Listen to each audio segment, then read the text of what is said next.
지난주 금요일 청와대가 외교안보 라인 인사를 발표했었죠. 저희가 속보로 짧게 전달을 해드리긴 했었는데 국가정보원장에 박지원 전 의원이 내정됐는데 정치적으로 편치 않은 관계에도 문재인 대통령이 박 전 의원을 발탁한 이유 도대체 뭘까요? 저희가 영상으로 두 사람의 악연을 먼저 준비해봤습니다. 한번 다 같이 보시죠.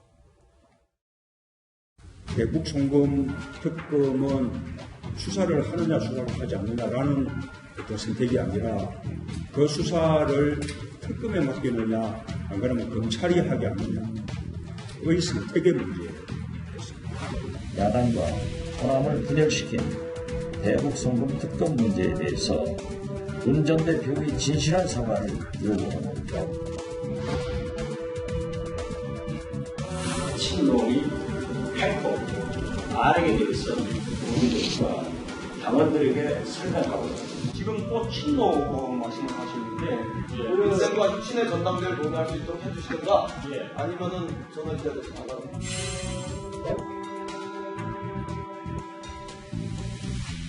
문재인 선대위는 댓글보다 문자 파탄을 만들어내는 양념공장이고 문재인은 양념공장 사장임이 밝혀졌습니다.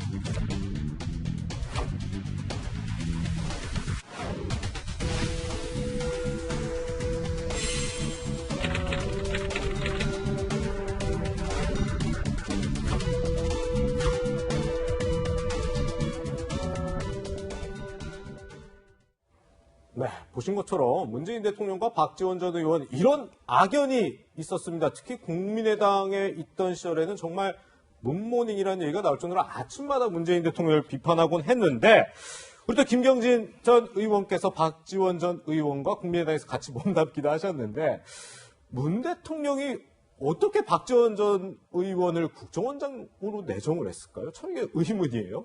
그러니까 가장 아마 눈여겨보신 부분은 예. 아마 전문성이 아닌가 싶습니다. 아, 예, 예. 그러니까 이제 국회 정보위원회에서 아마 18, 19, 20대 아마 계속 정보위원을 하셨고요. 아, 예, 예. 그 다음에 이제 김대중 대통령 때 대북 특사로 활동을 했었고, 최근에도 개성공단 남북 공동연락사무소가 폭파가 되니까 네네. 청와대에서 사실은 남북 관계를 오랫동안 다루었던 원로들을 불러서 네. 이런저런 얘기를 듣는 자리를 가졌지 않습니까? 그렇죠. 예. 아마 이제 그런 과정을 통해서 대통령께서 박지원 이제 전 의원이죠. 전 의원의 전문성을 눈여겨 보시고 아마 발탁을 한 것 같고, 예.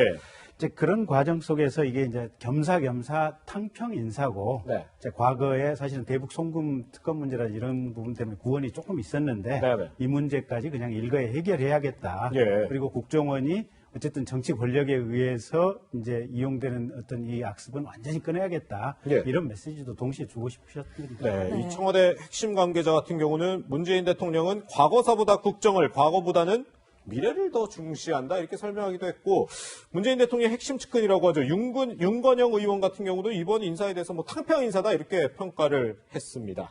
네, 보면은요. 이번 청문회 사실은 그동안 박지원 전 의원은 의원 시절에 이 청문회에서 공격수로 유명세를 날렸잖아요. 네. 이번에는 좀 수비수를 자처하고 이제 수비를 하게 될 텐데 대북 송금 이야기를 피해갈 수는 없을 것 같아요. 가장 쟁점이 될 겁니다. 네. 쟁점이 될 텐데. 근데 이제 이 점에 대해서는 이제 뭐 여당 의원, 그러니까 야당 의원들의 이제 포화가 집중되고 아마 여기에 대한 해명이 있겠지만 저는 이거 가지고 뭐 문제가, 그러니까 낙마하거나 이런 것 같지는 않고요. 다만 저는 이제 여기에 대해서 이제 이 대북 문제 우리 스탠스를 짚어볼 수는 있겠죠. 그러니까 과연 이제 국정원장이 그 대북 특사용인가, 대북 활로 뚫기 그 역할만인가. 사실 4차 산업시대 국가정보원의 역할은 굉장히 막중한데 우리가 이런까지 보고 있는가, 이런 문제도 전 야당이 좀 제기를 해야 될 것으로 보고요. 네. 박지원 의원이 굉장히 그동안 청문회에서는 굉장히 이제 본인이 활약하면서 뭐 검찰총장을 낙마시키기도 한 아주 면도날 같은 그런 송곳지리도 보여줬지만 본인이 이번에는 굉장히 좀 어떤 그 좀 설명을 잘 해야 될 것 같은 생각이 듭니다. 왜냐하면 지금 교착 상태에 이 어떤 남북 관계를 푸는 것도 중요하지만 지금 결국에 우리가 우리가 미국과의 관계라든가 여러 가지 이런 다른 어떤 종합적인 이런 문제를 야당 의원들에게 좀 설명하면서 불식시켜야 될 것 같아요. 네. 그런 점에서 이번 청문회가 많이 주목되는 이유 중에 하나입니다. 네. 그런데 아까 주호영 원내대표 같은 경우는 아까 그래픽도 잠깐 나갔지만 국정원을 망치는 잘못된 인사라고까지 혹평을 굉장히 했던데 네. 근데 그런 거 있잖아요. 국회에서 뭐 현직 의원이나 전직 의원 불패시나 이런 거 있잖아요. 네. 야당이 결국 박지원 전 의원에 대해서는 국정원장 뭐 비판은 하겠지만 결국 통과할 가능성이 크다 이렇게 보는 게 맞을까요? 일단 의석 구조가 예. 민주당하고 지금 미래통합당하고 이제 비교할 수 없는 어떤 의석 구조를 가지고 있고, 그렇죠, 예. 그다음에 두 번째는 국정원장 인사청문회는 아마 상당 정도가 비공개될 가능성이 높습니다. 이게 내밀한 얘기들이 많기 때문에 네네. 아마 그런 이유도 또 하나 있고, 사실은 공격을 잘하시는 분이 수비도 잘할 거라고 저는 믿습니다. 예. 본인이 이런저런 전문성들이 많이 있기 때문에 네. 아마 수비도 좀 잘할 것 같고요. 이제 대북 송금 문제가 이제 가장 아마 결정적인 아마 논란이 될 텐데. 그러게요. 사실은 이명박 대통령 때도 이제 남북 관계 어떤 교착을 타개하기 위해서 뭐 이렇게 금품 지급하려고 했었다라는 북한 측의 이제 일부 주장도 있었지 않습니까? 예, 보면 그렇죠. 그런저런 과정을 거치면 사실은 북에 대한 지원이나 이런 것들이 이제 어떻게 보면 통치권자의 결단 사항이어서 불가피한 측면도 과거에는 없지 않았다. 이런 걸 가지고 본다면 인사청문회에 통과는 큰 무리는 없으리라고 봅니다. 네, 박지원 후보자의 청문회를 비롯해서 국회 해야 될 일 참 많습니다. 7월 임시국회가 시작한 가운데 통합당도 국회로 복귀를 했는데요. 어제와 오늘 정치권의 목소리가 영상으로 준비되어 있습니다. 과거처럼 흠집 잡기와 신상 털기 자리가 아니라 국가 안보를 위해 여야 그리고 후보자와 함께 좋은 방안을 찾고 논의하며 검증하는 자리가 되기를. 이렇게까지 노골적으로 이런 법을 추진하는 것은 일하는 국회법이 아니라 독재 고속도로를 닦는 국회법을 만들겠다. 이런 것이기 때문에 저희들은 운영위에서 최대 저지하도록 그렇게 하겠습니다. 잘못된 원구성에 대해서 다시 한번 원구성을 정상화시키기 위한 그런 협상을 진지하게 다시 시작하도록 하겠습니다. 네, 국회로 복귀한 통합당 먼저 원구성부터 다시 한번 좀 돌아보고 다시 시작하고 싶다 이런 의지를 밝히기도 했는데요. 176석의 민주당 당권 얘기를 좀 해보려고 합니다. 일단 당권 주자가 좀 정리가 됐어요, 평론가님. 양자 대결로 굳어지는 분위기죠.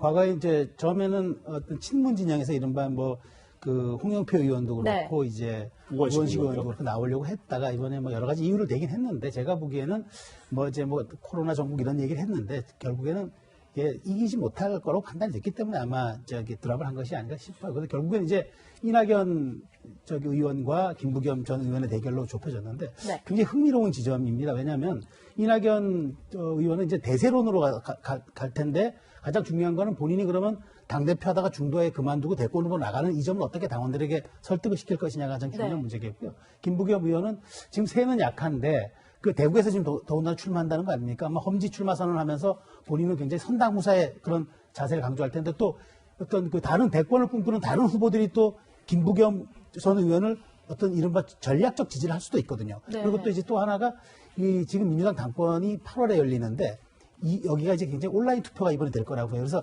이것도 변수가 될 것 같아서 이 두 분의 싸움은 아마 민주당의 미래 지형도 지형이지만 당의 정체성과도 관련이 되기 때문에 굉장히 아마 좀 조용하지만 뜨거운 선거가 될 것으로 저는 예측합니다. 우리 최소영 평론가 말씀처럼 이낙연 의원 같은 경우는 내일, 김부겸 전 의원은 오는 9일 이제 공식 입장 출마 선언을 지금 할 것으로 알려져 있는데 이게 지금 대선 2년이 좀 덜 남았는데 당내 대선 주자 경선에 전초전이 될 것 같아요, 지금. 그러니까 이런 거죠, 보면. 이낙연 의원 같은 경우는 사실은 이제 본인이 대권 출마 의지를 아주 명확하게 하고 있는 반면에 지금 김부겸 전 의원 같은 경우는 사실은 이제 임기를 채우겠다고 하는 거니까 자연스럽게 당한 당규로 본다면 대권 도전을 안 하겠다라고 이어지면서 지금 박원순 시장이나 아니면 이재명 지사 또 심지어는 정세균 총리까지도 김부겸 전 의원을 당대표 경선에서 지지하는 방향으로 갈 것이다. 지금 이제 이런 추측들이 있어서 각자 이게 결국은 이제 당 내부에서 본다면 이제 현역 위원장도 있고 비현역 위원장들도 있을 터인데 어쨌든 대권 주자를 보고 가느냐 아니면 당권 주자를 보고 자기가 배팅을 하느냐 이제 이런 아마 내부적인 이합지산이 조금 있을 것 같고요. 친문 진영 핵심 안에서는 아직은 대통령 선거가 좀 시간이 넉넉하게 남아 있으니까 누구 한 사람을 선택해서 지원하는 것은 맞지 않다라는 지금 상황인 것 같아요. 네. 그래서 그냥 다들 관망만 하고 있고 각자 의원들이 지금 각자 판단을 하고 있는 이런 상황들이어서 아마 서로 간에 치열하게 자신의 약점을 좀 보완하는 이런 작업들, 인적 작업들을 열심히 하고 있다고 듣고 있습니다. 네, 그런데 어쨌든 지금 문재인 대통령이 아직 임기를 많이 남겨두고 있고 지지율도 굉장히 높은 상태인데 지금 네. 전당대회도 이낙연 대 김부겸 그리고 이미 좀 지나간 일이지만 원내대표 당내 민주당 경선도 김태년 의원이 승리했고 네.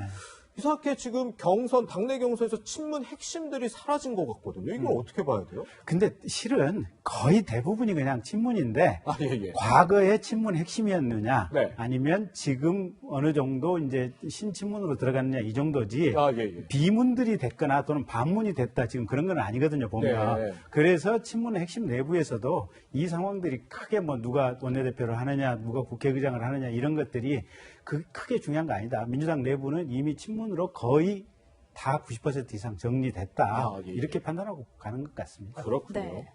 그런가 하면 이런 일도 있었습니다. 지난 3일이었죠. 국회 본회의에서요. 3차 추경안에 대한 투표를 진행했는데 정의당 6석이 모두 기권을 한 가운데 유일한 반대표가 열린민주당에서 나왔습니다. 그런데요. 이 반대표 한 표를 두고 오늘 국회에서는 이런 얘기가 나왔습니다. 먼저 듣고 오시죠. 우리 당 강민정 의원의 반대 및 기권 표결이 많은 당원과 지지자분들께 걱정을 끼친 점에 대하여 다시 한번 유감의 뜻을 표합니다.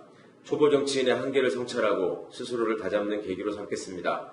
그러나 언제든 열린 정치를 지향하는 우리의 큰 뜻은 변함없이 같을 것이라고 생각합니다. 그 점에서 제가 많이 부족했고 앞으로는 어떤 정책 비전 활동과 관련해서도 당원 여러분들의 뜻 이런 것들을 훨씬 더 많이 충분히 고려하고 보다 신중한 태도로 임하도록 하겠습니다.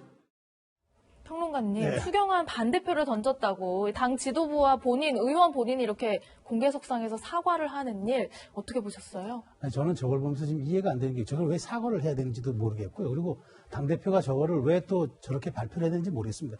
국회의원 개개인이 헌법기관이잖아요. 물론 당론에 배치되는 얘기를 할 수도 있죠. 그러나 볼테르가 이런 말 하지 않았습니까? 나는 당신의 의견에 동조하지 않아도 말할 권리를 위해서 끝까지 싸우겠다고 그랬어요. 네. 아니 어떻게 국회의원 하신다는 분들이 저렇게 한 목소리만 내는 것을 미덕으로 생각합니까? 저러시면 정치하시면 안 되죠. 그러니까 열린민주당이 아무리 더불어민주당의 이중대 소리를 듣더라도 저거는 국민에 대한 모독입니다. 저렇게 행동하는 건 저는 국회의원으로서의 저는 좀 소명과 자질이 없다고 저는 생각할 수밖에 없는 거죠. 예. 아니, 김경주 의원님은 국회의원 시절에 네. 이 투표한 거 가지고 소신대로 투표를 했는데 주변에서 왜 그렇게 했냐 이렇게 많이 압박을 받곤 했나요? 어쨌든 이렇게 그러니까 투표나 표결 이외에도 가령 방송에 나와서 어떤 의사피력을 한 거라든지 보도자료를 낸 거라든지 이런 것과 관련해서 이제 반대나 비판의 목소리들이 조금 있는 것들이 있거든요, 보면. 예. 근데 그때 사실은 이제 어떤 말을 하게 되면 국회의원 입장에서는 많은 생각을 하고 나서 이제 의사결정을 하니까 웬만한 비판이 온다고 하더라도 그건 나도 한 번쯤은 생각해 봤던 문제들이다라고 해서 크게 잘못되거나 반성한다 이럴 경우는 거의 없었던 것 같고요. 근데 물론 이제 지지자들이나 유권자들이 저렇게 얘기를 한다면 한 번쯤은 더 생각해 보는 것도 가능할 것 같긴 합니다. 아, 그렇군요. 예. 네.